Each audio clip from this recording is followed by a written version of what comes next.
আসসালামু আলাইকুম viewers, RF সাফা ওয়ার্ল্ডে আপনাদের সবাইকে স্বাগতম।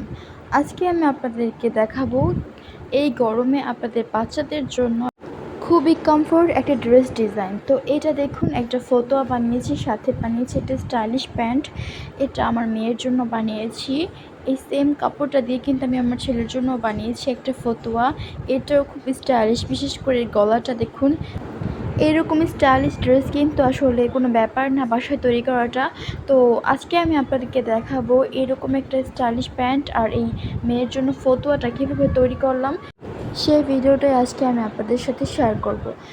আমি কিছু টুকরো কাপড় নিয়ে নিয়েছিলাম। আসলে যে এই কাপড়টা, এটা আমার একটা জামার কাপড় থেকে বেঁচেছিল। তো এইটা আর কি কি বলবো, সাইড থেকে আর কি অনেকখানি বেঁচেছে। তো এটাকে আমি কাজে লাগাবো। এটা দিয়ে কিন্তু চাইলে অনায়াসে একটা বেবি ফ্রক তৈরি করে নিতে পারতাম, বাট বেবি ফ্রক এইবার আর বানাবো না। এবার একটা ফতুয়া তৈরি করে দেখাবো। আর এটা কিন্তু পেছন সাইড, হ্যাঁ, উল্টো পার্ট, আর ওটা কিন্তু ভাও পার্ট। তো এটা ছিল আমার ওনার সাইড থেকে কিছু কাপড় বেঁচে যাওয়া কাপড়। এটা দিয়ে মূলত আমি আমার ছেলের জন্য ফতুয়াটা তৈরি করব। তো ছেলের ফতুয়া তো আসলে দেখাচ্ছি না, সেই জন্য এই কাপড়টাকে এখন রেখে দিই। তো আগেই আমি প্রথমে দেখাবো যে মেয়ের জন্য কীভাবে ফতুয়াটা তৈরি করলাম, সেটাই দেখাবো। তাহলে চলুন ফতুয়ার কাপড়টাকে তৈরি করে নিই। প্রথমে আমি এখান থেকে কিছুটা কাপড় বাড়তি রেখে তারপর এটাকে ভাঁজ করে নিয়েছি। এক কথা, যতটুকু কাপড় আমার লম্বায় প্রয়োজন ততটুকু কাপড় রেখে তারপর বাকি কাপড়টাকে আমি সাইড করে নিয়েছি। তো এই কাপড়টা আমার বাড়তি কাপড়, আর এখান থেকে যতটুকু কাপড় আছে সেটাই আমার ফতুয়াতে লাগছে। আমি বাড়তি কাপড়টাকে কেটে আলাদা করে নিলাম। এরপর এই কাপড়টাকে আমি মাপ দেব। প্রথমে আমি গলা কেটে নিয়েছি, তো এই জন্য আমি এখানে 1.5 ইঞ্চি রেখেছি এবং এই গলাটা এখান দিয়ে রাখবো 3 ইঞ্চি পরিমাণ। তো এই বাড়তি কাপড়গুলোকে আমি ফেলে দিয়েছিলাম, উপরে জাঁকা পাকা কাপড়টাকে ফেলে আমি এখানে 3 ইঞ্চি রেখেছি। আর এখানের যে ঘাড়ের দিকটা, তো এখানেও আমি 3 ইঞ্চি রেখে তারপর এখান থেকে আমি এখানে মেপে নিব হাতাটা। তো এই হাতাটা আমি স্লিপলেসই রাখবো। এবার আমি হাতাটা কেটে এখান থেকে রাউন্ড আকারে করে নিচ্ছি, যেন আমার এটা কাটতে সুবিধা হয়। এরপর আমি বডিটা মাপ নিয়ে নিচ্ছি। সেমভাবে প্যাটেও মাপ নিয়ে নিলাম। আপনারা আপনাদের বাচ্চাদের বডির মাপ অনুযায়ী আপনারা এটাকে মাপ দিয়ে নিতে পারেন এবং ওই অনুযায়ী কাটতে পারেন। তো নিচের দিকে আমি একটু চওড়াই রেখেছি, নিচের দিকে আমি আর মাপ দিই নাই। তো এইবার আমি যেটা করব, এটাকে কেটে নেব। একদম হালকা হাতে আমি এটাকে কেটে নিচ্ছি। তো এখান দিয়ে আমি বডির যে কাপড় দিকটা, সেখানে আমি আধা ইঞ্চি করে বেশি রেখেছি এবং ওই অনুযায়ী আমি পুরো কাপড়টা কেটে নিচ্ছি। তো দেখুন, এই পর্যায়ে কিন্তু আমার কাটাটা হয়ে গেছে, কাপড়টা একদমই কাটা তৈরি। এখন আমি নিচে একটু রাউন্ড শেপ দিয়ে নিব, সেজন্য আমি এখানটাতে একটু রাউন্ড করে কেটে নিচ্ছি। আপনারা যদি রাউন্ড করে না চান তাহলে সমানভাবে রাখতে পারেন, কোনো সমস্যা নেই। তো আমার এই জামার কাপড়টা কিন্তু একদম 80% কাটা কমপ্লিট হয়ে গেছে। এখন আমার গলাটাকে কেটে নিব। আচ্ছা, এখান যে আমি মাপ নিয়েছিলাম, এটা কিন্তু আমার উপরের মানে জামার সামনের সাইড, হ্যাঁ, সামনের কাপড়টা। আর এখান থেকে একই ভাঁজে আমি পেছনের যে গলাটা সেটাও কেটে নিব। তো এইভাবে করে আমি যেখান থেকে পেছনের কাপড়টা কেটে নিচ্ছি, মানে পেছনের গলাটা কেটে নিচ্ছি। আর তারপর আমি এখান থেকে একটা পার্ট সরিয়ে নেব, সরিয়ে নিয়ে আমি এখানে সামনের গলাটা কেটে নিচ্ছি এইভাবেই। এতে করে আমার থেকে মনে হয় অনেক সময় বেঁচে যায়, মানে আবার নতুন করে মাপ দিতে হয় না, নতুন করে কাপড়টাকে বসিয়ে তারপর কাটতে হয় না।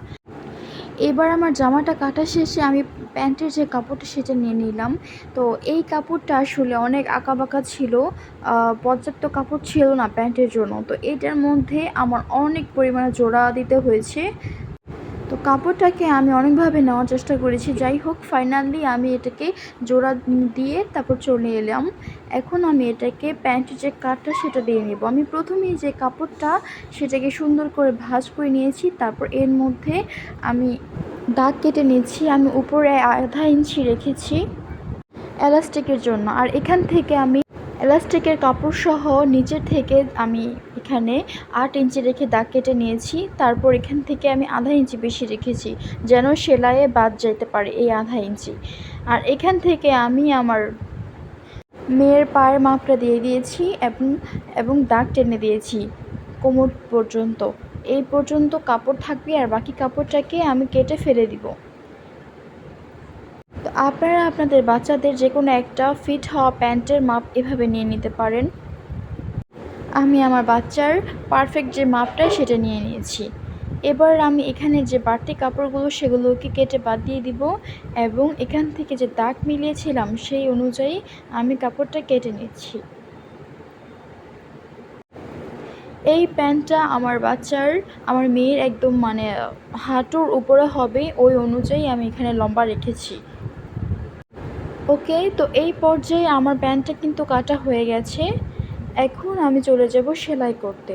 তো সেলাইটা কিভাবে করলাম সেটাই কিন্তু আপনাদের দেখাবো, অবশ্যই আমার সাথে থাকবেন।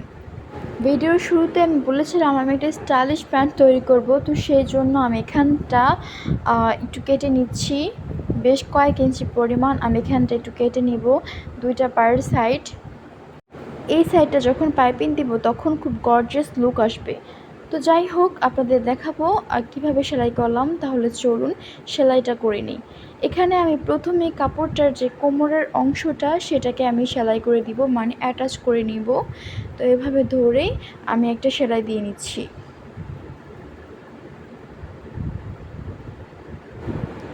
তো একটা পাশ আমার সেলাই করা হয়ে গেছে। এবার আমি এই সেম প্রসেসে অপর পাশটি সেলাই করে নিব।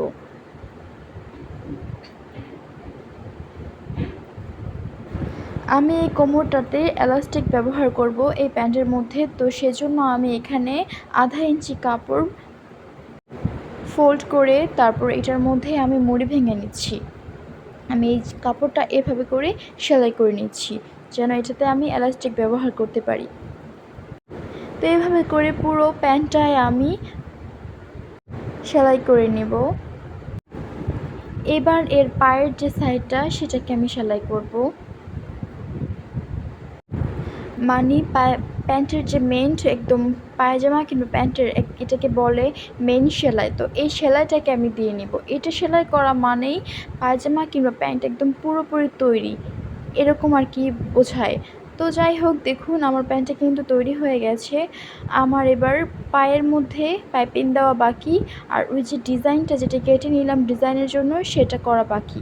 তো এটাকে আমি এখন সেলাই করে নিলাম। এখন আমি যেটা করব, এটার মধ্যে পাইপিং অ্যাটাচ করব।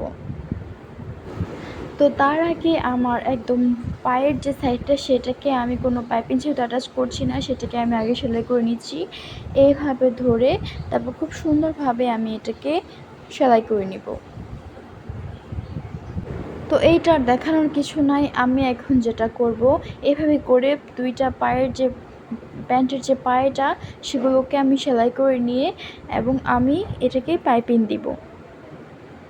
তো এখানে আমি পাইপিংয়ের জন্য আমি কিছু কাপড় আগে থেকে কেটে নিয়েছিলাম এরকম লম্বা করে, আমি সেটাকেই অ্যাটাচ করে দিচ্ছি।